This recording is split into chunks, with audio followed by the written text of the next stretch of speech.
दी है धर्म दे आ जद तक दुनिया ते धर्म दे कर्म हुंदे ने धरती नूं आसरा बनिया रहिंदा।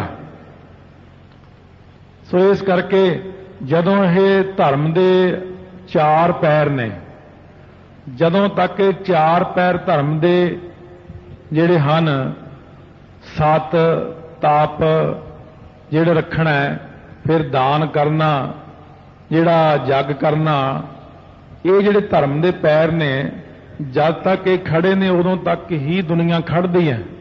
जदों धर्म दे पैर खत्म होने शुरू हो जाण उदों फिर कोई आसरा नहीं धरती नूं। चारे पैर धर्म दे ये चार पैर ने धर्म दे इस करके इहदे आसरे धरती खड़ी है। सगल धर्म में श्रेष्ठ धर्म हर को नाम जप निर्मल कर्म ये पंजवें पातशाह ने वचन लिखिया। सो महाराज कहते धर्म दे आसरे धरती खड़ी है जे तुसीं धर्म नूं कराओगे। जिहड़ा धौला बलद है धर्म ही है। भाई गुरदास जी ने सारी वार ही इसे ते लिखी है कहते धौला बलद उदों रो रो के पुकारां करदा भाव धर्म धर्म रो रो के पुकारां करदा ये अकाल पुरख आ कल युग विच मेरी तां कोई चलदी नहीं। लोग तां अपना ही धर्म बनाई फिरदे ने। जिवें कोई अज दा जोगी ऐसा जिवें कोई असली चीज़ बना दिओ ना दूजे दिन ओहदी सेम डिजाइन उहो जिहा बना के नकली चीज़ नाल ही तैयार कर दिंदे ने। तुहानूं पता ही नहीं लगना कि चीज़ नकली है कि असली है। ये तो दुकानदार नूं ही पता हुंदा भी ये असली चीज़ है कि नकली चीज़ है। बिल्कुल बाहरला डब्बा भी उहो जिहा रेट लिस्ट भी उही जी कंपनी की मोहर ला के सेम तैयार कर दिंदे। हर चीज़ नकली तैयार हो जाती है कलयुग दे विच। इसे तरह ही धर्मी बंदे भी कलयुग विच नकली तैयार होए हुए ने। वो पता ही नहीं लगता आपां समझदे हां गुरसिख आ अंदरों कुछ होर ही निकलदा। देखण नूं तां सारा कुछ उहदा होए कृपान भी पाई अमृत भी छकिया सारा कुछ होया जा पर अंदरों नकली। इस करके महाराज कहने जिहड़ा धर्म है ना धर्म फिर उच्ची उच्ची पुकारां करदा परमेश्वर नूं। धरती कहंदी हे महाराज मेरे उत्ते धर्म होणों हट गया मैं हुण निग्गर चलो रसातल टोआ मैं चली थल्ले मैं डुबण लगी हां।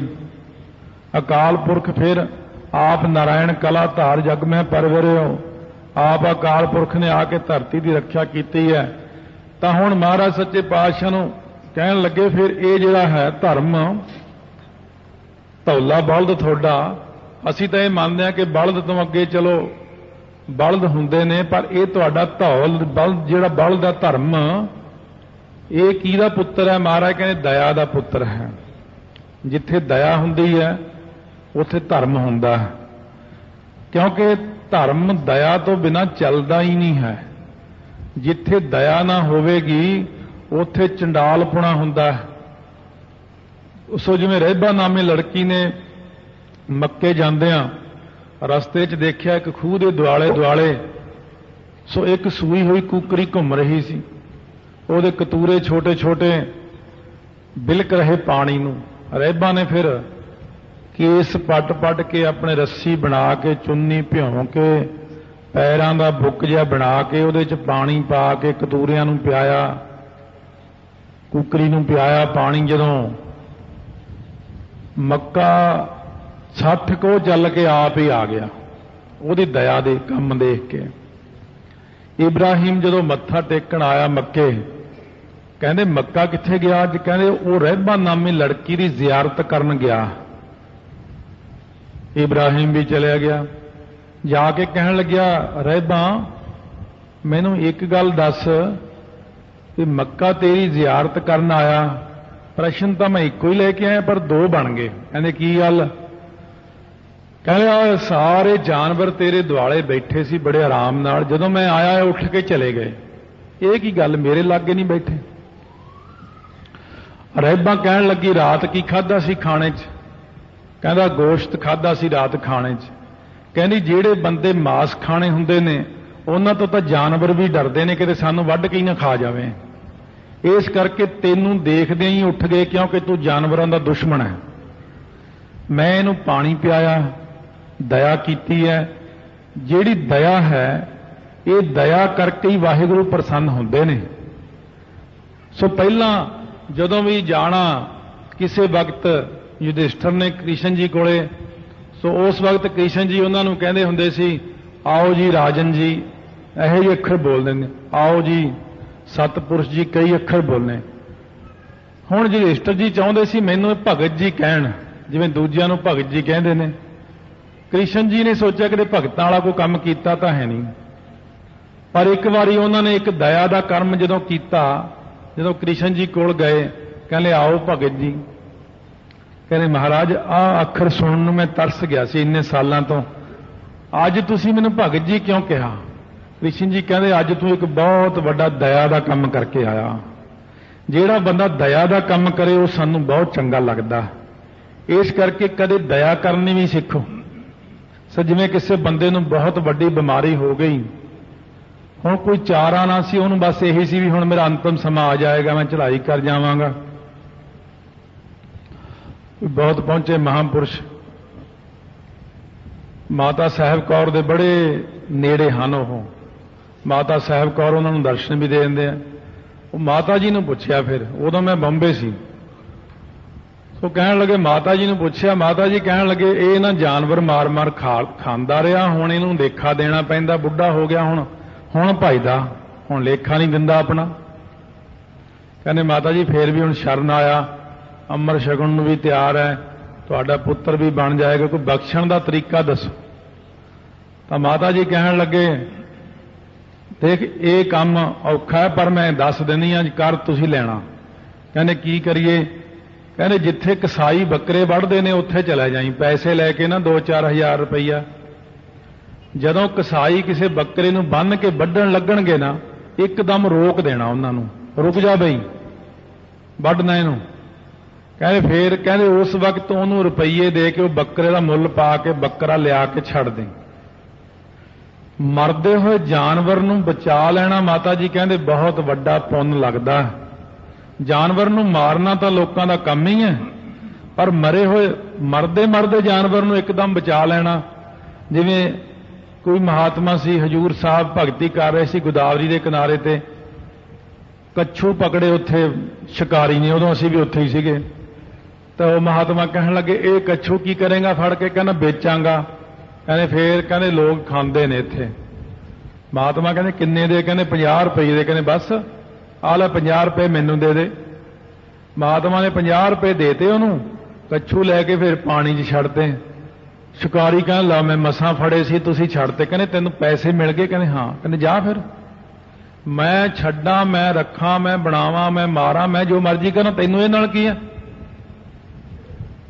ਇਸ ਪ੍ਰਕਾਰ ਮੈਂ ਕਿ ਇਹ ਤੁਸੀਂ ਇਹ ਕਹਿੰਦੇ ਇਸ ਤਰ੍ਹਾਂ ਬਹੁਤ ਚੰਗਾ ਕੰਮ ਹੁੰਦਾ, ਕਿਸੇ ਮਰਦੇ ਹੋਏ ਦੀ ਜਾਨ ਬਚਾ ਦੇਣੀ ਨਾ, ਵਾਹਿਗੁਰੂ ਬੜੇ ਖੁਸ਼ ਹੁੰਦੇ ਨੇ ਤੇ। ਇਸ ਕਰਕੇ ਆਪਾਂ ਤਾਂ ਮਾਰਨ ਵਾਲਿਆਂ 'ਚ ਬਣ ਗਏ, ਜਾਨਵਰਾਂ ਨੂੰ ਆਪਾਂ ਬਚਾਉਣ ਵਾਲਿਆਂ 'ਚ ਬਣੇ ਹੀ ਨਹੀਂਗੇ। ਇਹ ਬਚਾਉਣ ਵਾਲੇ ਬਣੋ, ਦਇਆ ਦੇ ਕੰਮ ਕਰੋ, ਤਾਈਓ ਧਰਮ ਪ੍ਰਫੁੱਲਤ ਹੁੰਦਾ। ਜੇ ਬੰਦੇ ਦੇ ਅੰਦਰ ਦਇਆ ਹੁੰਦੀ, ਜੇ ਦਇਆ ਹੀ ਨਹੀਂ, ਜਦੋਂ ਭਾਈ ਦਇਆ ਸਿੰਘ ਉੱਠ ਕੇ ਖੜੇ ਹੋਏ, ਭਾਈ ਮਹਾਰਾਜ ਕਹਿੰਦੇ ਹਾਂ ਬਈ ਗੁਰਸਿੱਖ ਕੀ ਨਾਮ ਤੇਰਾ? ਕਹਿੰਦਾ ਮੇਰਾ ਨਾਮ ਜੀ ਦਇਆ ਰਾਮ ਹੈ। ਮਹਾਰਾਜ ਕਹਿੰਦੇ ਧੰਨ ਹੈ, ਸ਼ੁਕਰ ਹੈ, ਹੁਣ ਸਾਡਾ ਧਰਮ ਨਹੀਂ ਕਿਤੇ ਜਾਏਗਾ, ਸਾਡੇ ਧਰਮ ਵਿੱਚ ਦਇਆ ਆ ਗਈ ਹੈ। ਦੂਜਾ ਆਇਆ ਤੇਰਾ ਨਾਮ? ਮੇਰਾ ਜੀ ਧਰਮਚੰਦ। ਕਹਿੰਦੇ ਲੈ ਹੁਣ ਆਪਣਾ ਧਰਮ ਬਿਲਕੁਲ ਕਾਮਯਾਬ ਹੈ, ਕਿਉਂਕਿ ਪਹਿਲਾਂ ਦਇਆ ਆਈ ਹੈ, ਫਿਰ ਧਰਮ ਆਈ ਹੈ, ਫਿਰ ਹਿੰਮਤ ਆਈ ਹੈ, ਫਿਰ ਸਥਿਤੀ ਆਈ ਹੈ, ਫਿਰ ਸਾਹਿਬ ਦੀ ਪ੍ਰਾਪਤੀ ਹੋਈ ਹੈ। ਤੇ ਇਸ ਕਰਕੇ ਸਤਿਗੁਰੂ ਮਹਾਰਾਜ ਗੁਰੂ ਨਾਨਕ ਦੇਵ ਜੀ ਕਹਿੰਦੇ ਇਹ ਦਇਆ ਦਾ ਪੁੱਤਰ ਹੈ। ਜੇ ਦਇਆ ਹੈ ਤਾਂ ਧਰਮ ਹੈ। ਜੇ ਕੋਈ ਕਹੇ ਕਿ ਧਰਮੀ ਆ, ਬੜੇ ਅਸੀਂ ਧਰਮੀ ਆ, ਤੇ ਦਇਆ ਕਰੇ ਹੀ ਨਾ ਕਿਸੇ ਤੇ, ਫਿਰ ਉਹ ਕਾਹਦਾ ਧਰਮੀ ਬੰਦਾ ਹੋਇਆ? ਮਹਾਰਾਜ ਨੇ ਸਿੱਖ ਧਰਮ ਵਿੱਚ ਤਾਂ ਦਇਆ ਕੁੱਟ-ਕੁੱਟ ਕੇ ਭਰੀ ਹੋਈ ਹੈ। ਵੈਸੇ ਕਿਤੇ ਕੋਈ ਵੀ, ਚਾਹੇ ਉੜੀਸਾ ਦਾ ਤੂਫਾਨ ਆ ਗਿਆ, ਚਾਹੇ ਗੁਜਰਾਤ 'ਚ ਭੁਚਾਲ ਆਇਆ, ਜਿੰਨੀ ਮਾਇਆ ਤੇ ਜਿੰਨਾ ਪਦਾਰਥ ਪੰਜਾਬ 'ਚੋਂ ਗਿਆ, ਉੱਥੇ ਜਾ ਕੇ ਰੋਟੀਆਂ ਲਾਹ ਕੇ ਖਵਾਉਣ ਵਾਲਾ ਇਹ ਵੀ ਪੰਜਾਬ ਦੇ ਗੁਰਮੁਖ ਪਿਆਰੇ ਨੇ, ਜਿਨ੍ਹਾਂ ਨੇ ਦਇਆ ਕੀਤੀ। ਇਹ ਧਰਮ ਵਿੱਚ ਦਇਆ ਹੋਣੀ ਜ਼ਰੂਰੀ ਹੈ।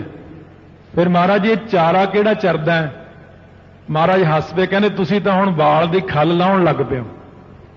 ਅੱਗੇ ਤੋਂ ਅੱਗੇ ਗੱਲ ਕਿੱਡੀ ਕੱਢਦੇ, ਇਹ ਨਹੀਂ ਮੰਨਦੇ ਕਿ ਹਾਰ ਨਹੀਂ ਮੰਨਦੇ ਮਹਾਰਾਜ ਅੱਗੇ। ਕਹਿੰਦੇ ਹਾਲੇ ਦੇਖੀਏ ਹੋਰ।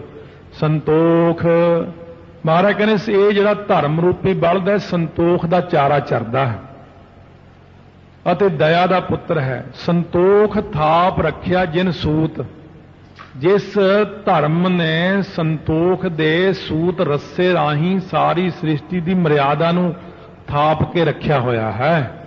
ये धर्म करके ही सारी मर्यादा बन्नी हुई है, संतोख करके ही सारी मर्यादा बन्नी हुई है। जे संतोख अजकल हुण बंदियां चों संतोख उड़दा जा रहा, जदों बंदे चों संतोख उड़ जावे उत्थे धर्म नहीं रहिंदा। इन्हें तो ताइयों तो लुट मचाई हो रही चारे पासे, क्योंकि संतोख उड़ गया। संतोख धर्म का अंग है वड्डा, ये तो दया सारियां नालों वड्डा अंग फिर संतोख। संतोख इहदा चारा है। जे धर्म रूपी बलद नूं संतोख का चारा चरा दईए तां धर्म कायम रहिंदा, ते जे संतोख चलिया जावे बंदे विचों फिर मर्यादावां दी उलंघना हो जाती है। संतोख रखो तां धर्म भी कायम रहिंदा है, नहीं तो रेहड़ियां ते खड़ के जिथे जी कीता जिही जी चीज़ मिली उत्थे लोग उवें खाण लग जाते ने। संतोख नहीं, घड़ी भुखा नहीं रह सकदा तू, माड़ी जी भुख लग जे फिर चाहे कुछ भी मिल जे खाण उही खा जांदा। महाराज कहने काहदा धर्म है, संतोख रखिया करो। आनंदपुर साहब 8 महीने तक सिंह भुखे रहे ने, जंग करते हुए संतोख रखिया उन्होंने। धर्म की स्थिति करने वास्ते संतोख रख के दिखाया। मिट्टी तक खाधी है, दरख्तां दे पत्ते तक तोड़ के खाधे, छिल्लड़ दरख्तां दे उबाल उबाल के खाधे ने। धर्म जंग वास्ते शहीदी देण लई अंत नूं जिहड़े घोड़े फिर मर रहे सी तड़फ तड़फ के, घोड़ियां नूं खाण नूं कुछ ना रहा, तां कहने तड़फ दे काहनूं मारने, तां घोड़े वड्ढ के फिर बना के खाधे। वो भी मीट मसाला नहीं पाया उन्हां च, ਉਹ ਵੀ जान बचाने ਲਈ धर्म युद्ध करने वास्ते वो भी 40 जाने फिर चमकौर साहब जाके शहीद हो गए ने। इउं ਸਿੰਘਾਂ ने संतोख रख के भी दिखाया। तो बाबा दीप सिंह ने जदों 30,000 लड़की छड़ाई, प्रशादा छकण बैठे सी 7 दिनों बाद, हाले पहली बुरकी बाबा दीप सिंह ने तोड़ के मूँह के कोल ही कीती। एक सिंह भज के आ कहना जी 30,000 लड़की गिलजे लैके जा रहे। बाबा जी ने वो बुरकी वापस थाल विच रख दी, कहने पहला 30,000 लड़की छड़ाऊंगा तां रोटी खाऊंगा।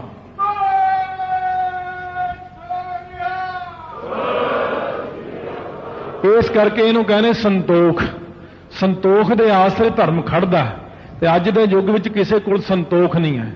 माड़ी जी कोई चीज़ देख लैण ब्याह शादियां दे प्रोग्रामां च, फिर गात्रा दा भुल ही जांदे, पाया अमृत छकिया कि नहीं, जो अलम गलम सब खा पी जांदे ने। ये काहदा संतोख होया तुहाडा? महाराज कहने जे संतोख रखोगे तां धर्म रहेगा।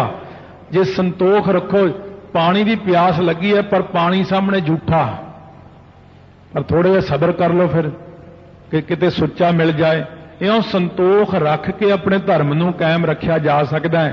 एक दया अते एक संतोख, इन्हां गल्लां नूं ध्यान विच रखो तां सतगुरु महाराज सच्चे पातशाह कहंदे ने फिर तुसीं धर्मी पुरुष बन सकते हो।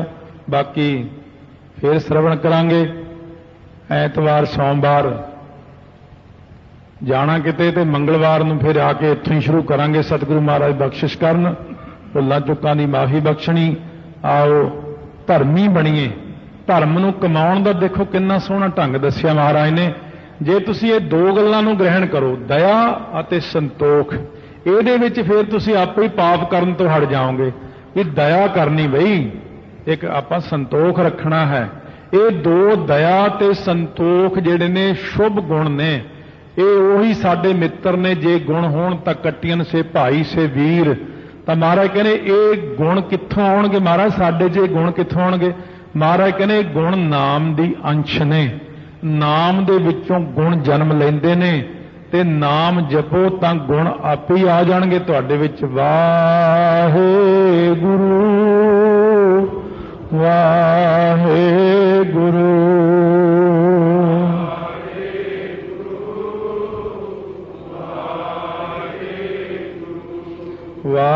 वाहेगुरू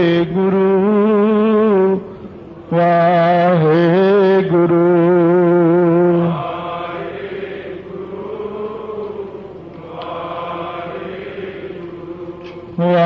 वाहेगुरू वाहेगुरू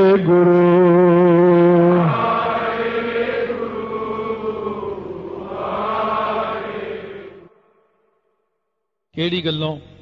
ਸੋ ਮਹਾਰਾਜ ਜੀ ਇਹ ਜਿਹੜਾ ਲਿਖਿਆ 84 ਲੱਖ ਜੂਨ ਹੁੰਦੀ ਹੈ ਤੇ ਇਹ 50 ਕਰੋੜ ਯੋਜਨ ਧਰਤੀ ਹੈ, ਇਹਦੇ ਨਾਲ ਅੰਤ ਨਹੀਂ ਆ ਗਿਆ ਹੁਣ ਰੱਬ ਦਾ? 84 ਲੱਖ ਜੂਨ ਦੀ ਗਿਣਤੀ ਆ ਗਈ ਤਾਂ ਗਿਣਤੀ ਨਾਲ ਬੰਦੇ ਦਾ ਆਪੇ ਹੀ ਅੰਤ ਆ ਜਾਂਦਾ ਹੈ। ਸੋ ਇਸ ਕਰਕੇ ਸਤਿਗੁਰੂ ਗੁਰੂ ਨਾਨਕ ਦੇਵ ਜੀ ਮਹਾਰਾਜ ਫਿਰ ਕਹਿਣ ਲੱਗੇ, ਜੇ ਕੋਈ ਬੁੱਝੈ ਹੋਵੇ ਸਚਿਆਰ, ਸਿੱਧ ਕਹਿਣ ਲੱਗੇ ਇੰਨੀ ਗੱਲ ਨਾਲ ਅੰਤ ਆ ਜਾਂਦਾ ਕਿ ਧਰਤੀ ਦੇ ਥੱਲੇ ਇੱਕ ਬਲਦ ਖੜਾ ਹੈ। ਮਹਾਰਾਜ ਕਹਿੰਦੇ ਜੇ ਕੋਈ ਬੁੱਝੈ ਹੋਵੇ ਸਚਿਆਰ, ਧਵਲੇ ਉੱਪਰ ਕੀਤਾ ਭਾਰ। ਜੇ ਕੋਈ ਇਸ ਗੱਲ ਨੂੰ ਸਮਝ ਲਵੇ ਤਾਂ ਉਹ ਬੰਦਾ ਸਚਿਆਰਾ ਬਣ ਸਕਦਾ ਕਿ ਧਵਲਾ, ਜਿਹੜਾ ਧਵਲਾ ਧਰਤੀ ਦੇ ਥੱਲੇ ਧੌਲਾ ਬਲਦ ਖੜਾ ਹੈ, ਉਹਦੇ ਥੱਲੇ ਭਾਰ ਕਿੰਨਾ ਕੁ ਉਹਦੇ ਥੱਲੇ ਹੋਰ ਧਰਤੀ ਹੈ, ਉਹਦੇ ਥੱਲੇ ਫਿਰ ਕਿੰਨੀ ਕੁ ਹੋਰ ਧਰਤੀ ਹੈ। ਕਿਉਂਕਿ ਧਰਤੀ ਜਿਹੜੀ ਧਰਤੀ ਹੋਰ ਪਰ ਹੈ, ਫਿਰ ਉਹ ਧੌਲੇ ਬਲਦ ਥੱਲੇ ਇੱਕ ਹੋਰ ਧਰਤੀ, ਫਿਰ ਹੋਰ ਫਿਰ ਹੋਰ ਬਲਦ, ਫਿਰ ਹੋਰ ਧਰਤੀ, ਫਿਰ ਹੋਰ ਬਲਦ, ਫਿਰ ਹੋਰ ਧਰਤੀ। ਇਹਨੂੰ ਕਿੱਥੇ ਤੱਕ ਲੈ ਕੇ ਜਾਓਗੇ ਤੁਸੀਂ? ਕਿਉਂਕਿ ਇਹ ਚੀਜ਼ਾਂ ਦਾ ਤਾਂ ਗਿਆਨ ਆਉਣਾ ਹੀ ਨਹੀਂ। ਜੇ ਕੋਈ ਕਹੈ ਕਰੈ ਵਿਚਾਰ, ਜੇ ਕੋਈ ਕਹਿ ਕੇ ਵਿਚਾਰ ਕਰਦਾ ਹੈ ਇਸ ਗੱਲ ਦੀ, ਕਰਤੇ ਕਹਿ ਕਰਨਾ ਨਾਹੀ ਸੁਮਾਰ। ਕਰਤੇ ਅਕਾਲ ਪੁਰਖ ਵਾਹਿਗੁਰੂ ਦੇ ਜਿਹੜੇ ਕਰਨ ਹੈ, ਜਿਹੜੇ ਕਰਤੱਵ ਨੇ, ਜਿਹੜਾ ਕਰਨਾ ਸੰਸਾਰ ਹੈ, ਇਹਦਾ ਕੋਈ ਅੰਤ ਨਹੀਂ ਹੈ ਭਾਈ। ਇਸ ਕਰਕੇ ਉਹ ਅਕਾਲ ਪੁਰਖ ਦਾ ਕੋਈ ਅੰਤ ਪਾ ਹੀ ਨਹੀਂ ਸਕਦਾ। ਤੁਸੀਂ ਧੌਲੇ ਬਲਦ ਦੀ ਗੱਲ ਕਰਦੇ ਹੋ, ਧੌਲੇ ਬਲਦ ਦਾ ਅੰਤ ਕਿਵੇਂ ਕੋਈ ਪਾ ਸਕਦਾ? ਧੌਲਾ ਤਾਂ ਧਰਮ ਨੂੰ ਕਹਿੰਦੇ ਨੇ, ਧਰਮ ਦੇ ਆਸਰੇ ਸ੍ਰਿਸ਼ਟੀ ਖੜੀ ਹੈ। ਇਹ ਪਹਿਲਾਂ ਆਪਾਂ ਸ਼ਰਵਣ ਕਰ ਚੁੱਕੇ ਹਾਂ। ਤੋ ਕਹਿੰਦੇ ਮਹਾਰਾਜ ਜੀ ਫਿਰ 84 ਲੱਖ ਜਿਹੜੀ ਜੂਨ ਹੈ ਇਹਦੇ ਕਰਕੇ ਅੰਤ ਪਾਇਆ ਜਾ ਸਕਦਾ। ਤਾਂ ਗੁਰੂ ਨਾਨਕ ਦੇਵ ਜੀ ਮਹਾਰਾਜ ਕਹਿਣ ਲੱਗੇ, ਜੀ ਜਾਤ ਰੰਗਾਂ ਕੇ ਨਾਮ। ਮਹਾਰਾਜ ਕਹਿੰਦੇ ਜਿਹੜੇ ਪ੍ਰਮਾਤਮਾ ਨੇ ਜੀਵ ਬਣਾਏ ਨੇ, ਕਿੰਨੇ ਪ੍ਰਕਾਰ ਦੇ ਜੀਵ ਨੇ, ਵੱਖੋ ਵੱਖਰੇ, ਕਿਸੇ ਦੀ ਰਫਤਾਰ ਦਸਤਾਰ ਗੁਫਤਾਰ ਮਿਲਦੀ ਨਹੀਂ ਆਪਸ ਦੇ ਵਿੱਚ। ਜਾਤ ਕਿੰਨੀਆਂ ਜਾਤਾਂ ਨੇ ਦੱਸ ਸਕਦੇ ਹੋ? ਫਿਰ ਰੰਗ ਦੱਸ ਸਕਦੇ ਹੋ? ਕਿੰਨੇ ਰੰਗ ਨੇ? ਨਾਮ ਦੱਸ ਸਕਦੇ ਹੋ? ਇਹ ਬੰਦਿਆਂ ਦੇ ਕਿੰਨੇ ਨਾਮ ਨੇ ਦੁਨੀਆ 84 ਲੱਖ ਜੂਨ ਦੇ ਵਿੱਚ? ਪੰਛੀਆਂ ਪਸ਼ੂਆਂ ਕੀੜਿਆਂ ਮਕੌੜਿਆਂ ਦੇ ਕਿੰਨੇ ਨਾਮ ਨੇ? ਕਹਿੰਦੇ ਮਹਾਰਾਜ ਇਹ ਤਾਂ ਨਹੀਂ ਦੱਸ ਸਕਦੇ ਸੀ, ਇਹ ਤਾਂ ਬਹੁਤ ਜ਼ਿਆਦਾ ਹੋ ਜਾਣੇ ਆ। ਸੋ ਮਹਾਰਾਜ ਕਹਿੰਦੇ ਅਸੀਂ ਤੁਹਾਨੂੰ ਪਹਿਲਾਂ ਕਿਹਾ ਸੀ ਕਿ ਕਰਤੇ ਕਹਿ ਕਰਨਾ ਨਾਹੀ ਸੁਮਾਰ। ਕਰਤੇ ਅਕਾਲ ਪੁਰਖ ਦੇ ਜਿਹੜੇ ਕਰਤੱਵ ਨੇ, ਜਿਹੜਾ ਸੰਸਾਰ ਹੈ, ਉਹਦਾ ਕੋਈ ਸ਼ੁਮਾਰ ਨਹੀਂ, ਕੋਈ ਗਿਣਤੀ ਨਹੀਂ, ਬੇਸ਼ੁਮਾਰ ਹੈ। ਬੇਸ਼ੁਮਾਰ ਬੇਅੰਤ ਸੁਆਮੀ ਹੈ ਉਹ ਅਕਾਲ ਪੁਰਖ। ਹੁਣ ਤੁਸੀਂ ਇਹ ਤਾਂ ਕਹਿੰਦੇ ਹੋ ਕਿ ਅਸੀਂ ਸ੍ਰਿਸ਼ਟੀ ਦਾ ਅੰਤ ਪਾ ਲਿਆ ਜੀ, ਸਾਨੂੰ ਪਤਾ ਲੱਗ ਗਿਆ 84 ਲੱਖ ਜੂਨ ਹੈ ਜੀ, 50 ਕਰੋੜ ਯੋਜਨ ਧਰਤੀ ਹੈ ਜੀ। ਪਰ ਤੁਸੀਂ ਇਹ ਦੱਸੋ ਅੱਗੇ ਤੋਂ ਅੱਗੇ ਉਹਦੇ ਵਿੱਚ ਕਿੰਨੇ ਜੀਵ ਨੇ, ਕਿੰਨੀਆਂ ਜਾਤਾਂ ਨੇ, ਕਿੰਨੇ ਰੰਗ ਨੇ, ਕਿੰਨੇ ਨਾਮ ਨੇ? ਕਹਿੰਦੇ ਮਹਾਰਾਜ ਸੱਚੇ ਪਾਤਸ਼ਾਹ ਫਿਰ ਇਹ ਜਿਹੜਾ ਸਾਰਿਆਂ ਦੇ ਮਸਤਕ ਉੱਤੇ ਲਿਖਿਆ ਹੋਇਆ ਹੈ, ਇਹਦੇ ਦੁਆਰਾ ਅੰਤ ਪਾਇਆ ਜਾ ਸਕਦਾ। ਵੀ ਜਿਵੇਂ ਸਾਰਿਆਂ ਦੇ ਮੱਥੇ ਤੇ ਲੇਖ ਲਿਖੇ ਨੇ, ਇਹਨਾਂ ਲੇਖਾਂ ਨੂੰ ਆਪਾਂ ਪੜ੍ਹ ਕੇ ਅੰਤ ਪਾ ਸਕਦੇ ਹਾਂ। ਗੁਰੂ ਨਾਨਕ ਦੇਵ ਜੀ ਕਹਿੰਦੇ ਸਭਨਾ ਲਿਖਿਆ ਬੁੜੀ ਕਲਾਮ। ਬੁੜੀ ਹੁੰਦੀ ਲਗਾਤਾਰ ਚੱਲਣ ਵਾਲੀ ਕਲਮ, ਕਲਾਮ ਤੋਂ ਭਾਵ ਕਲਮ। ਕਹਿੰਦੇ ਅਕਾਲ ਪੁਰਖ ਵਾਹਿਗੁਰੂ ਕਿਹੜਾ ਜਾਣਦਾ ਹੋਣਾ? ਮਹਾਰਾਜ ਕਹਿੰਦੇ ਲਿਖਿਆ ਤਾਂ ਉਹਨਾਂ ਨੇ ਹੀ ਹੈ। ਇਹੋ ਲੇਖਾ ਲਿਖ ਜਾਣੈ ਕੋਏ।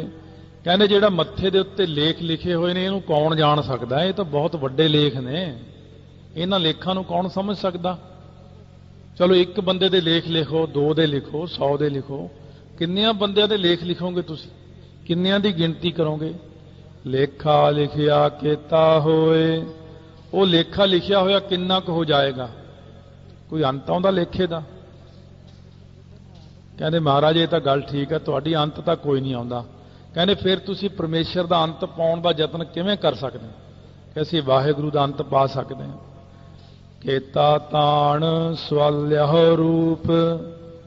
ਸਵਾਲਿਆਹ ਇਹ ਪਾਠ ਥੋੜਾ ਜਿਹਾ ਆਪਣਾ ਠੀਕ ਕਰੋ, ਬੋਲਣ ਵਿੱਚ ਹੀ ਹੈ। ਸੱਸੇ ਔਂਕੜਾੜੇ ਕੰਨਾ ਸਵਾ, ਤੇ ਲੱਲੇ ਨੂੰ ਸਿਹਾਰੀ ਹਾਹੇ ਨੂੰ ਔਂਕੜ ਆ ਗਿਆ। ਲਿਹੋ ਸਵਾਲਿਓ, ਇਹਨੂੰ ਸਾਰਾ ਦਿਨ ਪਕਾਉਂਦੇ ਰਹੋ ਫਿਰ ਇਹ ਠੀਕ ਹੋਊਗਾ।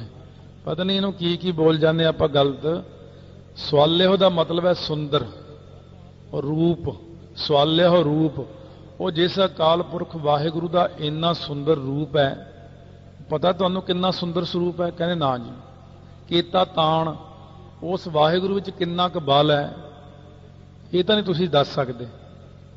ਕਹਿੰਦੇ ਹਾਂ ਜੀ ਇਹ ਤਾਂ ਕੋਈ ਦੱਸ ਨਹੀਂ ਸਕਿਆ। ਵਾਹਿਗੁਰੂ ਵਿੱਚ ਕਿੰਨਾ ਕੁ ਬਲ ਹੈ, ਕਿੰਨਾ ਕੁ ਸੁੰਦਰ ਸਰੂਪ ਹੈ, ਇਹ ਤਾਂ ਅਸੀਂ ਵੀ ਨਹੀਂ ਦਰਸ਼ਨ ਕੀਤੇ। ਕਹਿੰਦੇ ਪਰ ਮਹਾਰਾਜ ਜੀ ਇੱਕ ਚੀਜ਼ ਹੈ, ਜਿਹੜੀਆਂ ਉਹਦੀਆਂ ਦਿੱਤੀਆਂ ਹੋਈਆਂ ਦਾਤਾਂ ਨੇ ਉਹਦੇ ਦੁਆਰਾ ਆਪਾਂ ਅੰਤ ਪਾ ਸਕਦੇ ਹਾਂ। ਕਹਿੰਦੇ ਕਿਵੇਂ? ਕਹਿੰਦੇ ਜਿਵੇਂ ਕਿਸੇ ਬੰਦੇ ਨੂੰ ਜਿੰਨੀਆਂ ਚੀਜ਼ਾਂ ਦਿੱਤੀਆਂ ਨੇ ਉਹਦੇ ਆਧਾਰ ਤੇ ਵੀ ਇਹਨੂੰ ਇੰਨੀਆਂ ਮੱਝਾਂ ਦਿੱਤੀਆਂ, ਇੰਨੀਆਂ ਗਾਵਾਂ ਦਿੱਤੀਆਂ, ਇੰਨੀ ਜ਼ਮੀਨ ਦਿੱਤੀ, ਇੰਨੀ ਜਾਇਦਾਦ ਦਿੱਤੀ ਹੈ, ਇਹਨੇ ਧੀਆਂ ਪੁੱਤਰ, ਇਹਨਾਂ ਇਸ ਗਿਣਤੀ ਨਾਲ ਤਾਂ ਅੰਤ ਪਾ ਹੀ ਲੈਂਦਾ ਬੰਦਾ ਰੱਬ ਦੀਆਂ ਦਾਤਾਂ ਦਾ। ਇੰਨੀ ਦਾਤਾਂ ਹੁੰਦੀਆਂ ਹਰੇਕ ਬੰਦੇ ਕੋਲੇ, ਜ਼ਮੀਨ ਹੁੰਦੀ ਹੈ, ਮਕਾਨ ਹੁੰਦਾ ਹੈ, ਬਾਲ ਬੱਚਾ ਹੁੰਦਾ ਹੈ, ਇਉਂ ਆਪਾਂ ਸਭ ਦਾ ਅੰਤ ਪਾ ਸਕਦੇ ਹਾਂ। ਮਹਾਰਾਜ ਗੁਰੂ ਨਾਨਕ ਦੇਵ ਜੀ ਕਹਿੰਦੇ ਕੀਤੀ ਦਾਤ ਜਾਣੈ ਕੌਣ ਕੂਤ। ਕਹਿੰਦੇ ਕਿਹੜਾ ਐਸਾ ਕੂਤ, ਕੂਤ ਮਤਲਬ ਸਿਆਣਾ, ਕੂਤ ਕੁਵੱਤ ਤਾਕਤ ਵਾਲਾ, ਕੂਤ ਰੋਜੀ ਦੇਣ ਵਾਲਾ। ਕਿਹੜਾ ਐਸਾ ਕੂਤ ਹੁੰਦਾ? ਕੂਤੀਆ ਪੁਰਾਣੇ ਟਾਈਮ 'ਚ ਹੁੰਦਾ ਸੀ, ਇੱਕ ਬੜੀਆਂ ਪੁਰਾਣੀਆਂ ਗੱਲਾਂ ਨੇ। ਜਿਹੜੇ ਖੇਤਾਂ ਵਿੱਚ ਮਿਣਤੀ ਕਰਦੇ ਸੀ ਜ਼ਮੀਨ ਦੀ ਉਹਨੂੰ ਕੂਤੀਆ ਕਹਿੰਦੇ ਸੀ। ਇਸ ਕਰਕੇ ਕਿਹੜਾ ਇਹੋ ਜਿਹੀ ਮਿਣਤੀ ਕਰਨ ਵਾਲਾ, ਕਿਹੜਾ ਇਹੋ ਜਿਹਾ ਕੂਤ ਕਤੂਰਾ ਜਿਹੜਾ ਦੱਸ ਸਕਦਾ ਕਿ ਕੀਤੀ ਦਾਤ ਜਾਣਾ ਕੌਣ ਕੂਤ।